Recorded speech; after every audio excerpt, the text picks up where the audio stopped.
কি গো, ঘুম কি আজ ভাঙবে তোমার? আহ, আর একটু গিন্নি। হ্যাঁ, পড়ে পড়ে তুমি ঘুমাতেই থাকো। পরে আবার আমাকে বলবে যে আমি কেন জোর করে ডেকে ওঠালাম না। বেলা কি হয়ে গেছে গিন্নি? না, বেলা তোমার জন্য অপেক্ষা করছে যে সাহেব কখন ঘুম থেকে উঠবে। এই জন্যই বুঝি সবাই বলে ঘরে এমন একটা বউ থাকলে আর মাইক লাগে না।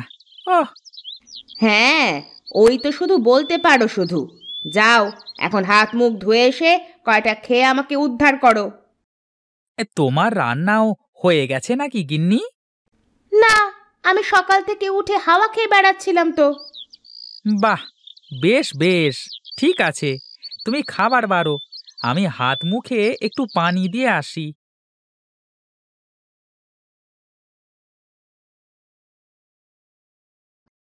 আহা, কি ঘ্রাণ! এই শুটকি দিয়ে টমেটো রান্না করেছো বুঝি?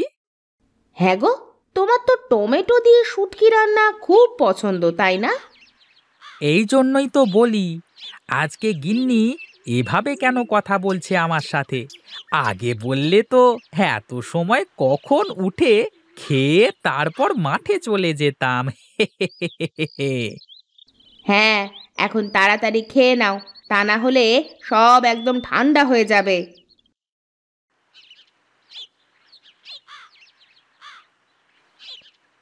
কই গো গিন্নি, কোথায় তুমি? এই তো, আমি এখানে। আমি চললাম মাঠে। ঠিক আছে, যাও। আর শোনো, দুপুরের রোদে কাজ না করে বাড়িতে চলে এসো। ঠিক আছে গিন্নি। আহা, আমি যত দেখি এই প্রকৃতির রূপ, মনে হয় বারবার এখানেই ফিরে আসি। আরে রমেশ দাদা, এই সকাল সকাল কোথায় চললে? কোথায় আর যাব, মাঠের মধ্যে যাই, দেখি বাবলাতলা জমিতে কি করা যায়। ও, বাবলাতলা জমিতে কি চাষ করবে দাদা? ওই জমিতে তো যাই করি, বাজারের পথে যাওয়া আসবার সময় লোকজন তুলে নিয়ে চলে যায়। আর বলো না দাদা, সেবার পটল লাগালাম, সবাই বাজার করে ফেরবার পথে জমি থেকে পটল তুলে নিয়ে চলে যায়। আমি জমিতে গিয়ে পটল পাই না, যত সব। হ্যাঁ রে, এই জন্যই এমন কিছু করতে হবে যাতে করে কেউ নিয়ে যেতে না পারে। হ্যাঁ দাদা, তুমি যা করবে আমিও সেই চাষই করব। তা বেশ, আমি আগে জমিতে গিয়ে দেখি কি অবস্থা। যাবি নাকি তুই? না দাদা, আমি একটু বাজারে যাব, কিছু ওষুধ নিয়ে আসতে। ঠিক আছে, তবে যা, আমি ঘুরে আসি।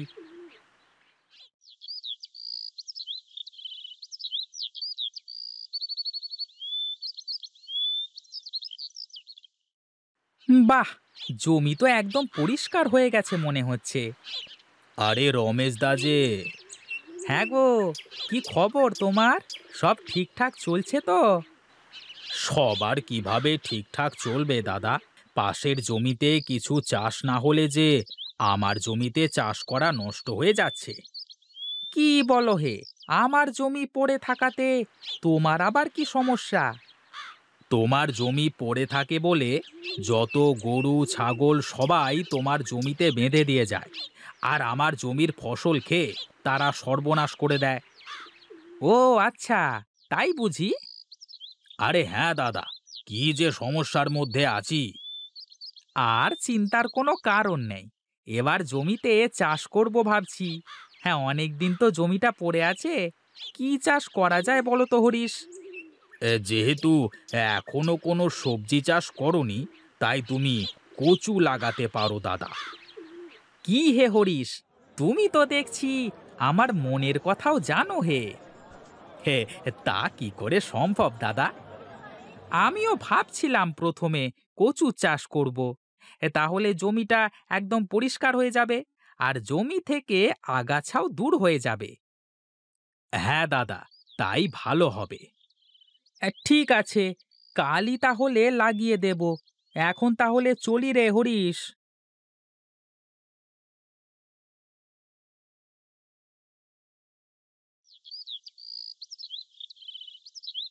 কি গো গিন্নি, এই অবেলায় এখন উঠান ঝাড়ু দিচ্ছ যে?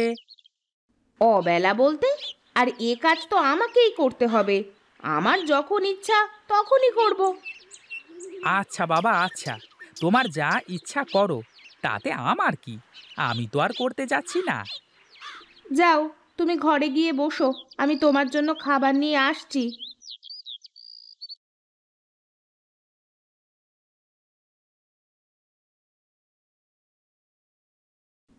এই নাও, খেয়ে নাও। হ্যাঁ হ্যাঁ, দাও দাও। আর শোনো, তুমি ওই কচুর বেছনগুলো কোথায় রেখেছো? ওগুলো তো উঠোনের কোণে রাখা আছে। কাল সকালে মাঠে লাগাতে হবে, এই জন্য শুধালাম। ঠিক আছে, আমি তো ওগুলো সাবধানেই রেখে দিয়েছি। এই নাও গিন্নি, খাওয়া শেষ, এক গ্লাস পানি দাও দেখি। বসো, দিচ্ছি। এই নাও। আচ্ছা গিন্নি, এখন একটু বিশ্রাম নিই তাহলে। ঠিক আছে বাপু, তুমি বিশ্রাম নাও, আমি আমার কাজ শেষ করি। আমার তো অনেক কাজ।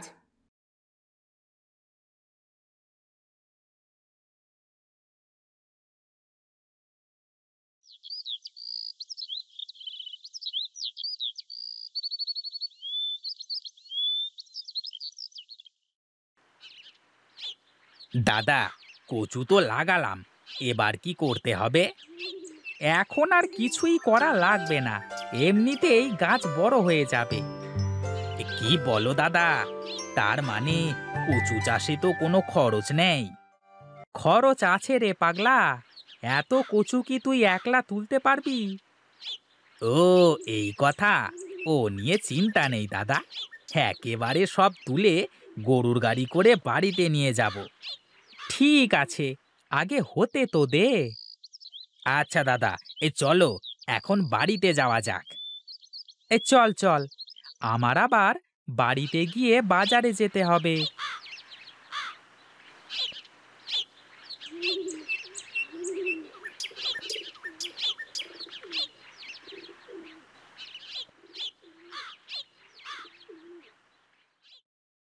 কই গো গিন্নি, কোথায় তুমি? বাজারের ব্যাগটা দাও দেখি।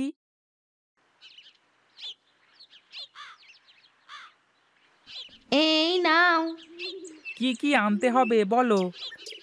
আজ একটা ইলিশ মাছ নিয়ে এসো। ঠিক আছে, তাহলে কিন্তু আমাকে সর্ষে ইলিশের ঝোল করে খাওয়াতে হবে। ঠিক আছে, করব। তাহলে আমি চলি গিন্নি।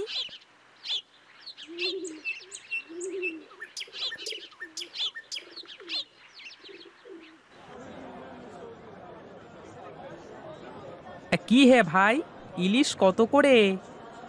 ইলিশ 20 টাকা জোড়া। বাহ রে বাহ, বেশ তো, ভালোই তো সস্তা তাহলে। কয়টা দেবো ভাই? তা মাছ ভালো হবে তো দাদা? হে, যদি ভালো না হয় তাহলে এসে টাকা ফেরত নিয়ে যাবেন দাদা।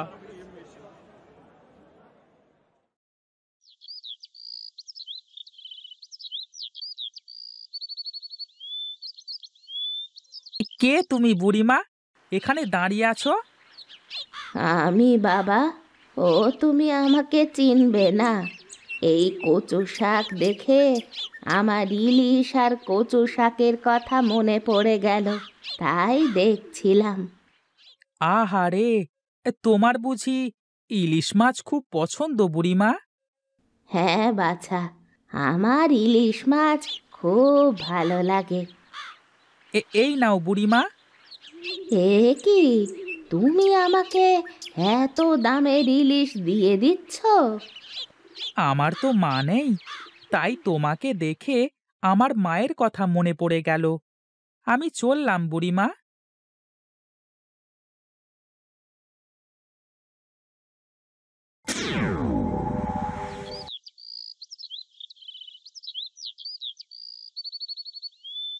কি গো, তোমার রান্না কি শেষ হলো?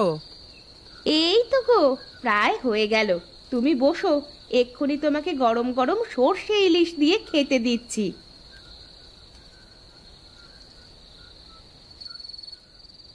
বাহ, দারুণ হয়েছে তো রান্না। ও, তোমাকে তো একটা কথা বলতে ভুলেই গেছি। কি কথা?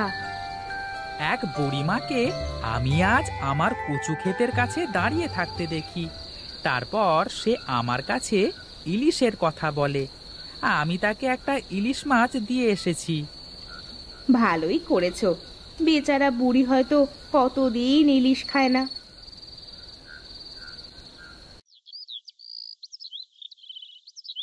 গিন্নি, আমি চললাম তাহলে। ঠিক আছে, কাজ শেষ করে তাড়াতাড়ি চলে এসো তাহলে।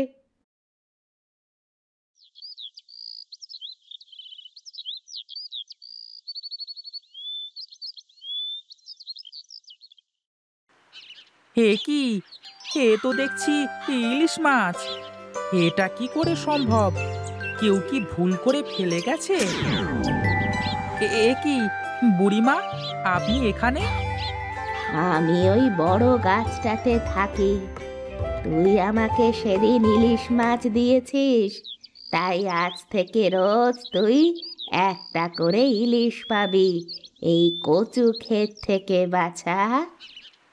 কিন্তু তুমি ওই গাছে কিভাবে থাকো বুড়িমা? আমি মরে যাওয়ার পর থেকেই তো ওখানে থাকি রে। তার মানে তুমি ভূত? ও, ওরে বাবা রে! শোন শোন, ভয় পাস নে, আমি তোর কোনো ক্ষতি করব না। আজ থেকে তুই রোজ একটা করে ইলিশ নিয়ে যাবি।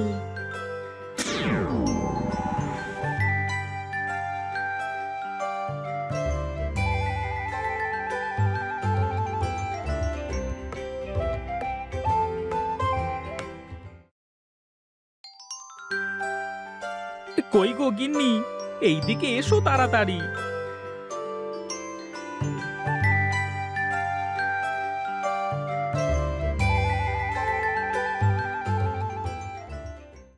কি হলো বলো? এ কি, তোমার হাতে ইলিশ মাছ যে? হ্যাঁ গো, কালকে যে বুড়িমাকে ইলিশ দিয়েছিলাম সে আসলে মানুষ না, কি বলো? তাহলে সে কে? সে ভূত। সে বলেছে আমাকে আজ থেকে রোজ একটা করে ইলিশ মাছ দেবে। তাই নাকি গো? তার মানে আজ থেকে কচু খেতে গেলেই তুমি ইলিশ নিয়ে আসবে? হ্যাঁ গো, তাই তো বললো। ভালোই হলো, তাহলে আর তোমাকে কষ্ট করে বাজার থেকে ইলিশ কিনতে হবে না।